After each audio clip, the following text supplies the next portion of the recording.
In this video, you will search for and sort messages in your inbox, sent folder, and drafts folder.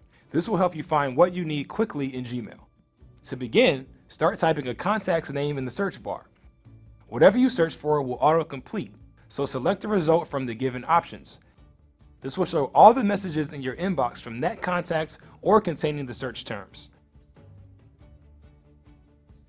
Use the drop-down menu in the search bar to sort by subject, words, or other criteria.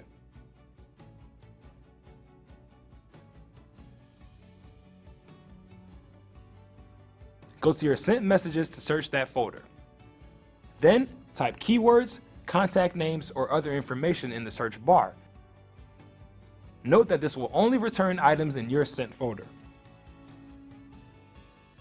The drafts folder is where any messages you start writing but do not send are stored. Click on this folder to search for any unsent message you need. Use keywords, contact names, or other information to search in the search bar. Just like when you search the sent folder, this will only return items in your drafts folder. In the next video, you will learn how to use Gmail even when you're offline. Now it's your turn.